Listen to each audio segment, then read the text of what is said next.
So this just in, more GeorgeNotFound drama.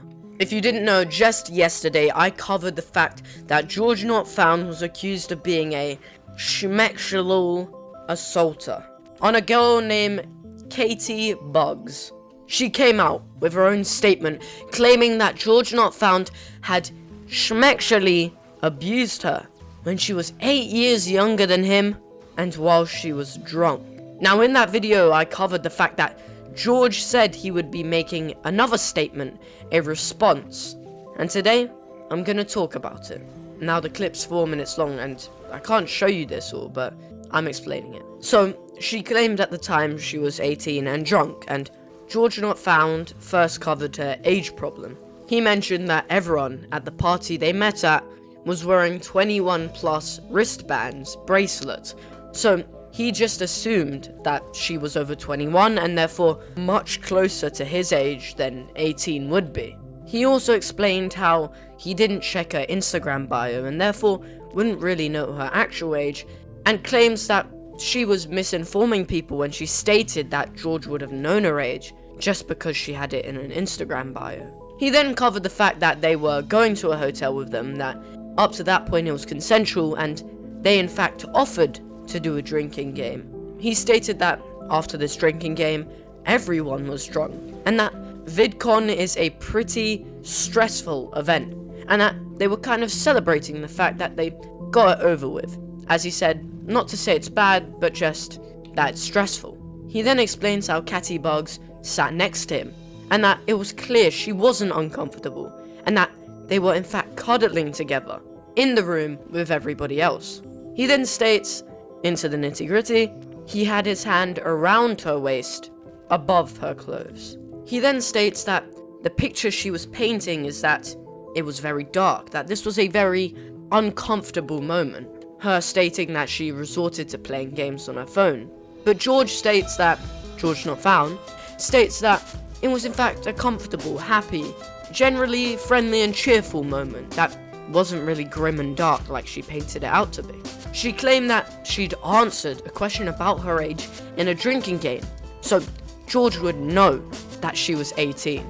Not a minor, by the way. That, due to a drinking game question about schmeck, she admitted to everyone that she was 18 and a virgin at the time. But George claims that he doesn't remember this happening. Not saying it didn't happen, he just either can't remember or probably didn't hear it. He claimed that it was a chaotic environment, that he could have been talking or drinking and didn't know that that was said. He then goes on to state that they were, or rather Katie Bugs, exclaimed that she was being offered drinks, that they were encouraged to drink, which GeorgeNotFound refutes, saying that that's not really how it happened, that they're being painted out to be these praying people. There's a lot more that I'm not gonna get into for the sake of time, and of course, summary, which is what this video is meant to be. Oh, and while we're on the topic of this video, as always, please subscribe. 100 million years of good luck, and thank you if you do. But yeah, there's a lot to be said. Dream has, of course, came out on his side of the situation, basically being on the fence, making sure he can't get in trouble for saying anything, and not taking any sides. And strangely talking more about himself than anybody else, saying, the public attacked me far more than saying anything negative about George. But, although I know all of you do care, I don't care about Dream, and this is more about George and Katie Bugs. And I will say, at this point, it's just a turn for witness reports and words, because there is no real evidence other than my word versus theirs. Katie Bugs says George is an abuser, and George obviously explains how he's not. Abuse is obviously incredibly horrific, and there's no way I would condone any of that. I don't think anybody in their right mind would. But I believe in the fact, innocent until proven guilty. And to be honest, until substantial evidence other than somebody's word is built up, then I will believe them. I feel it's difficult to tread on these thin sheets of ice because creators are often vilified and sometimes even attacked for clout. My examples being Orion and Quite and Ivory Ramos and Pyrocynical. both accused of being abusers and even torpedoes, but in fact being mostly innocent, and Pyro just being a massive furry weirdo. Snide remark number 1.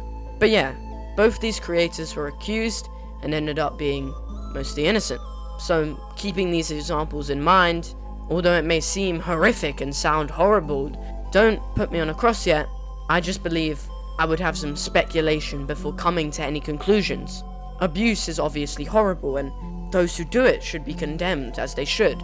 But falsely accusing people is also horrific, and having somebody feel and face backlash and scrutiny for something they never did is, or must feel, incredibly bad as well.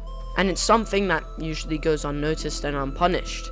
People on Twitter have claimed different sides, saying that George isn't in the wrong and George is, saying that he shouldn't be responsible for the regrets of a woman who slept with him years before while drunk and has now been deeply upset and regretful. But I think those lines are a bit inconsiderate and one-sided. But then again, people have been vilifying George for not checking identification and asking multiple questions about their age while in fact drunk. And I do believe that although they were very young, only 18, they weren't a minor, but obviously it's still abuse. There's also other problems, such as the idea of this being for clout, which, to be honest, in today's society, you cannot put that out of the question. This could be very easily an act for clout or to ruin someone's career. I don't want to jump to any conclusions. There is no evidence behind this. It's only speculation, but it is a possibility, just as much as everything else. And I found her accusation video being a bit weird. The delivery of lines being a bit strange and the tears seeming a bit fake, and just before the stream started, she had no fear of the upcoming topic and was even saying hello and thanking mods while smiling. Obviously though, you cannot base an argument behind how someone acted in a stream, or rather in the VOD of the stream. So again, there is no evidence. There's no evidence for nothing, for anything. There is no evidence, so there's no way to outright prove anything. But out of speculation, it just goes either sides. George could have very easily been the abuser, and everything she could be saying could be true. And again, the other way around. George might not have been the abuser, and he's being falsely accused, and she's doing this all for clout. It goes either way, but until we get some hard evidence, there is no way to say anything. That George is an abuser, or is not. That she's right, lying, or wrong, and being truthful, speaking the truth. There's only little tidbits, like the fact that the ban said 21 plus, so George wasn't in the wrong there, but he didn't check the bio, so he's in the wrong there. In her response, she said, "I don't want to participate in him proving himself, or me doing so. I just wanted to share my story so victims around me know they aren't alone." And to me, this just seems suspicious. Would you not want your abuser to come to light, to be punished? If so, why did you make it online?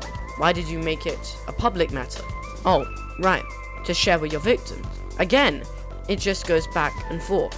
A door opens, and then another closes right in your face. She also said, "I also don't want victims to feel they have to prove themselves to be believed," and explains that originally I did not want to add to this situation with proof. I didn't want to create this idea that it's petty drama and not real life people that have been affected. I also don't want victims to feel they have to prove themselves to be believed. Again, I'm sorry, but you need proof to prove something. These allegations, these accusations are heavy. What George might have done is heavy, and I believe if he actually did this, he should definitely be scrutinized. He should definitely be brought to justice. But even worse, you cannot put an innocent man to justice, to scrutiny. So nothing can really happen without proof, and I do not get her point here. But yeah, in summary, this drama or allegations, accusations of abuse are heavy, and without real proof, there's nothing to prove it. I hope the people that did this, if George actually did this, should be condemned, and if he didn't, he should walk away innocent. But, of course, he's already received hate at this point, and videos like mine are just adding to that. But, to be fair, I only get like 5 views anyway, so it doesn't matter. But that's about it. Clout chasing or not, abused or not, innocent or not, those are the questions, I guess. But thanks for watching Raccoon Slop. As always, please subscribe. I thank you for watching, and see ya.